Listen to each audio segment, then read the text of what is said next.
Hello everyone, welcome to my YouTube channel. आप सभी का स्वागत है हमारे आज के इस वीडियो में। और फ्रेंड्स, इस वीडियो में हम लोग बात करने वाले हैं रेलवे की एक बड़ी अपकमिंग वैकेंसी के बारे में, जो रहने वाली है लेवल 1 यानी कि ग्रुप डी की। देखो, रेलवे में अगर सबसे ज़्यादा किसी पोस्ट की वैकेंसी आती है तो वो लेवल 1 यानी कि ग्रुप डी की ही आती है। और अक्टूबर में फिर से आपको ये बड़ी अपॉर्चुनिटी मिलने वाली है। 1 लाख से ज़्यादा पोस्ट यहाँ पर आपको देखने को मिलेंगी। तो इस वीडियो में हम लोग पूरे सोर्सेज के बारे में बात करने वाले हैं कि 1 लाख वैकेंसी का जो सोर्स है वो क्या है। उसके अलावा सिलेबस, कट ऑफ, क्वालिफिकेशन को भी हम लोग डिटेल में और जो ऑफिशियल अपडेट है उसके माध्यम से डिस्कस करने वाले हैं। तो बिना स्किप किए आप वीडियो को एंड तक जरूर देखें।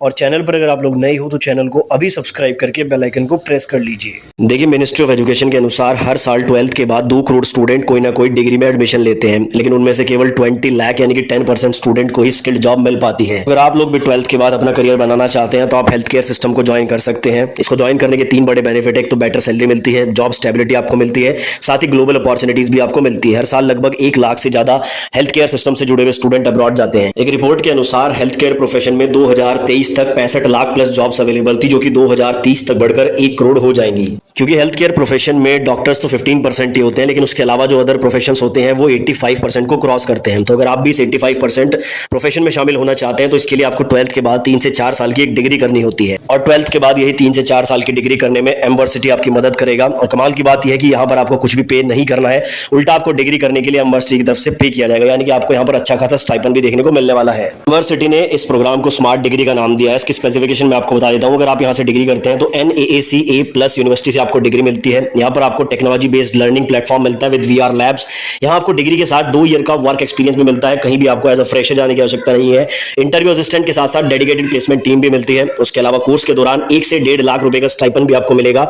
जो कोर्स आपको यहाँ से मिलेंगे वो एक्सपीरियंस डॉक्टर के द्वारा बनाए गए हैं। साथ ही कोर्स के बाद अब्रॉड जाने के लिए लैंग्वेज ट्रेनिंग, लाइसेंस ट्रेनिंग और इमिग्रेशन सपोर्ट भी आपको मिलता है। और उसके अलावा सबसे अच्छी बात है कि टॉप कंपनीज के साथ एमवर्सिटी का टाई अप है, जैसे Fortis, core, orange health labs. Courses और प्रोग्राम्स की जो लिस्ट है वो स्क्रीन पर आप देख सकते हैं। इंटरेस्टेड है तो लिंक डिस्क्रिप्शन में है, आप जाके चेकआउट जरूर करें। ओके, तो सबसे पहले देखिए, आप लोगों को मालूम होगा रेलवे की तरफ से जनवरी में एग्जाम कैलेंडर जारी हुआ था। और according to this exam calendar जो ग्रुप डी की यानी कि लेवल 1 की वैकेंसी आनी है वो अक्टूबर और दिसंबर के बीच में आनी है।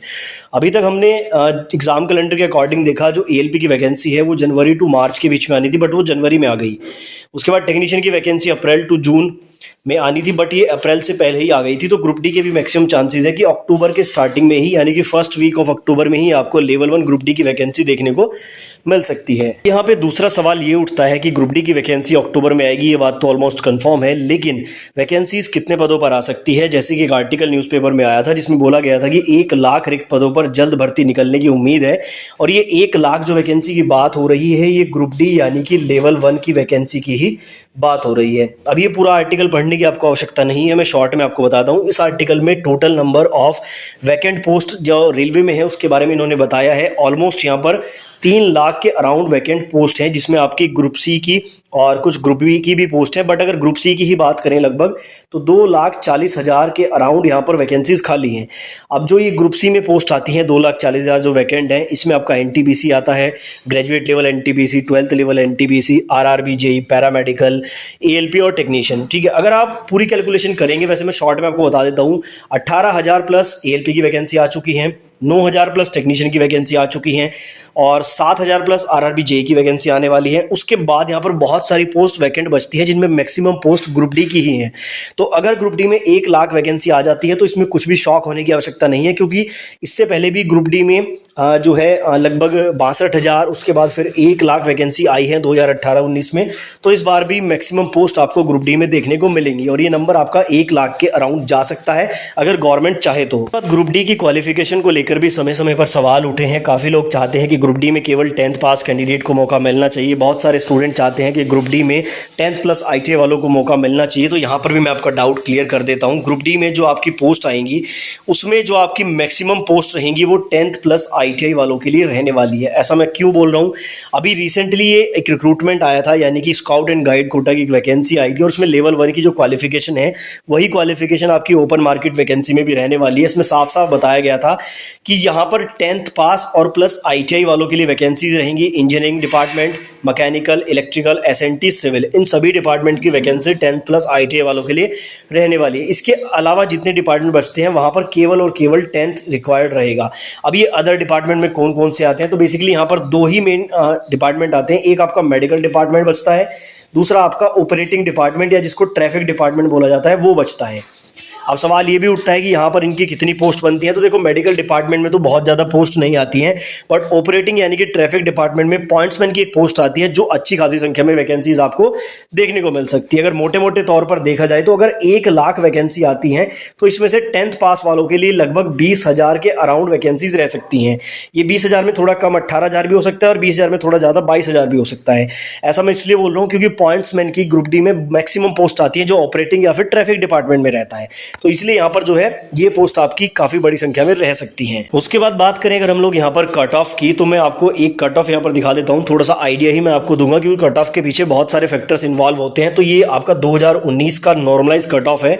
अगर आप लोग देखेंगे यहाँ पर UR के लिए 70, 70, 69, 69, 68, 65, यानी कि यहाँ पर जो UR का कट ऑफ है वो 65 to 70 की रेंज में रहता है। ये मैं थोड़ा सा आइडिया देने के लिए आपको बता रहा हूँ। ओबीसी के कट ऑफ की बात करें तो आप देखेंगे 64, 64, 65, 61, 59, 58, यानी कि लगभग यहाँ पर 55 से लेकर 60 के बीच में ओबीसी का कट ऑफ रहता है। और सेम अगर आप लोग ऐसे देखेंगे तो आप एससी का देख सकते हैं, एससी का कट ऑफ लगभग यहाँ पर 50 से 55 के बीच में है। एसटी का अगर आप देखेंगे तो ये आपका 45 से 50 के बीच में है। और ईडब्ल्यूएस का कट ऑफ अगर आप लोग देखेंगे तो ये 40 से लगभग 55-57 तक की रेंज में जा रहा है। तो ये बेसिकली लगभग कट ऑफ रहता है। 2018 का भी इसी के आसपास था, 2019 का कट ऑफ भी यही आसपास था। तो आप लोग मान के चलिए अगर आप यूआर कैंडिडेट हैं तो 70 प्लस मार्क्स पे आपका सिलेक्शन डेफिनेटली हो जाता है।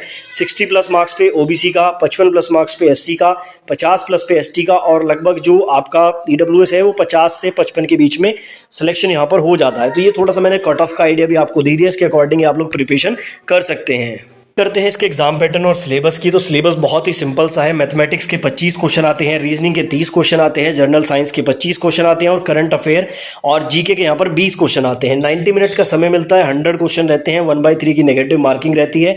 तो ये बेसिकली यहाँ पर सिलेबस रहता है। इस वीडियो में मैंने सारे ही टॉपिक्स को कवर करने की कोशिश की है। अगर आप लेवल 1 ग्रुप डी की तैयारी करना चाहते हैं तो ये वीडियो आपके लिए बहुत हेल्पफुल रहा होगा, और ऐसे ही वीडियोज़ देखने के लिए आप हमारे चैनल को सब्सक्राइब कर लीजिए।